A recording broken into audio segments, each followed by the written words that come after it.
If you are new to our channel, don't forget to hit that subscribe button. Now back to the Wisconsin Vegetable Garden Radio Show with your hosts, Joey and Holly Baird.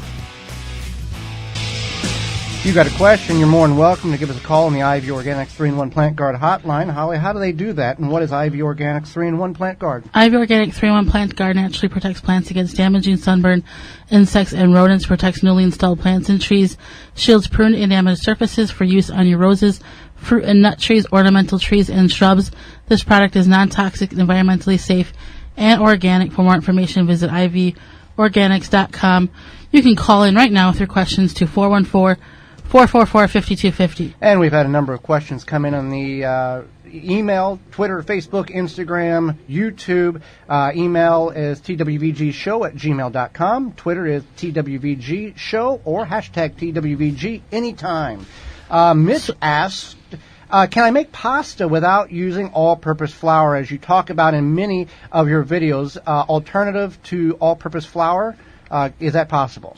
It depends on the flour. You can look up, gluten-free, grain-free homemade pasta recipes online, or if you don't want to use all-purpose flour like a whole grain, there's recipes like that as well. Well, let's briefly name off some of these alternatives to all-purpose flour. There's nut flours and right, nut flours, bean flours, whole grain flours, even seed flours, things like that. Well, pumpkin seed flour, pumpkin flour, obviously those have to be supplemented with actual flour, but those are different alternatives there.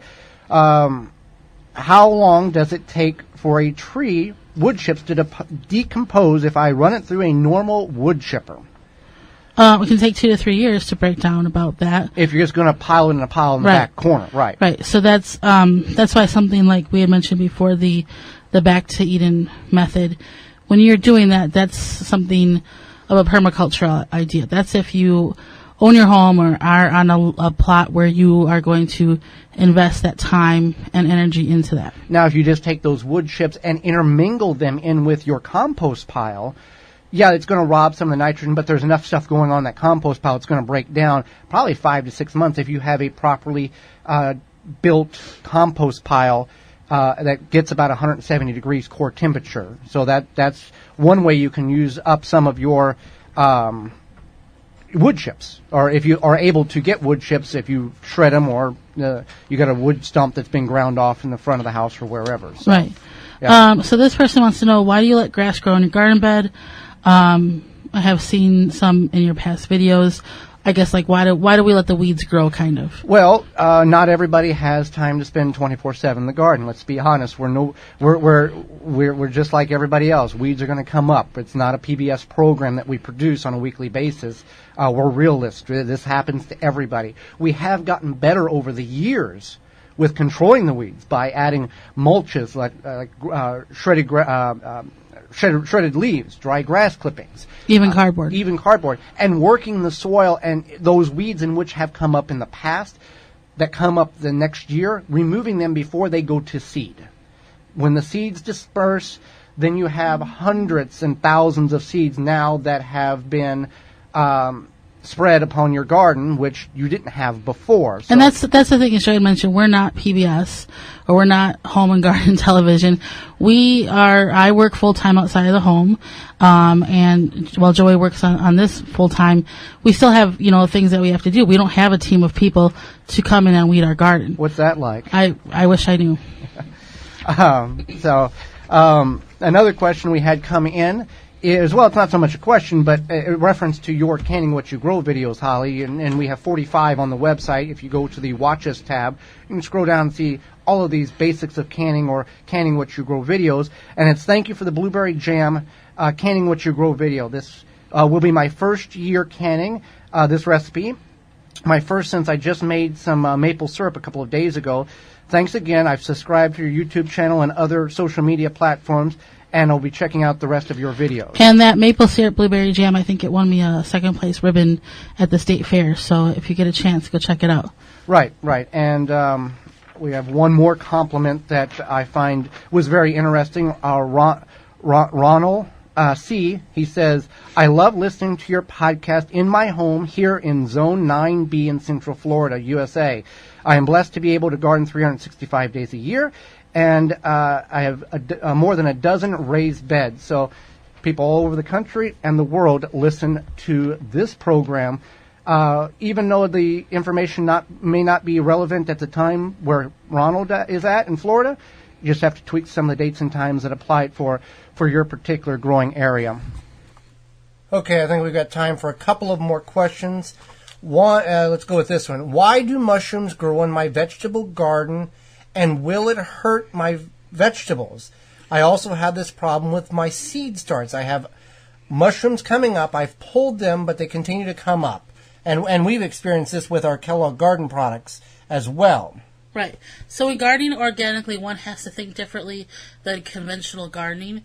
Mushrooms are naturally occurring in all soil, but can be more prevalent in organic soil. They bloom over on decaying matter. So there's a lot of decaying matter in organic soils. We tend to notice them when we transition from warm months into cooler or from cooler into warm. You may have to back off on watering a little bit.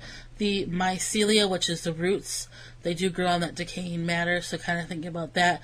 Most of the time, if you reduce the amount of watering in that area, they will disappear in a few days. But there's nothing wrong with it. No, it's just like a healthy... just don't eat them. Yeah, don't eat them. But yeah, once you see that, you know, and if you do straw bale gardening, you know that there is a time where as the bale internally breaks down, the conditioning process, if everything goes well, you'll get mushrooms in the straw bales as well, and that's a very good sign. So nothing to be worried about, whether in your potting mix or in your garden. Just the moisture is probably something that needs to be looked at, the application of moisture.